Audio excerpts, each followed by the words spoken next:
السلام علیکم۔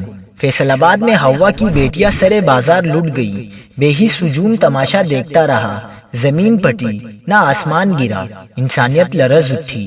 مشتعل افراد کا کاغذ چننے والی خواتین پر تشدد، چوری کا الزام لگا کر خواتین کو برہنہ کر کے ویڈیوز بھی بنائیں۔ کیا آپ حالات حاضرہ سے آگاہی حاصل کرنا چاہتے ہیں؟ خبر کے پیچھے چھپے اصل حقائق جاننا چاہتے ہیں تو ابھی سبسکرائب کیجئے دل پاکستان کو اور ساتھ ہی گھنٹی کے نشان پر کلک کر دیں۔ آپ کو بتاتے چلیں کہ ملت ٹاؤن میں کاغذ چننے والی خواتین پر مشتعل افراد نے تشدد کیا اور برہنہ کر کے ویڈیوز بھی بنائیں۔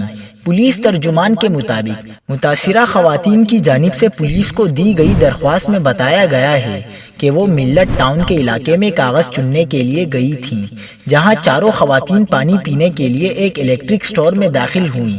الیکٹرک سٹور کے مالک صدام اور 3 ملازمین نے انہیں چوری کے الزام میں محبوس بنا لیا اور انہیں تشدد کا نشانہ بناتے رہے۔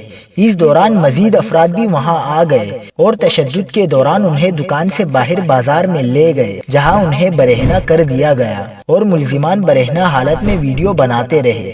پولیس نے الیکٹرک سٹور کے مالک سمیت 3 ملزمان کو حراست میں لے لیا۔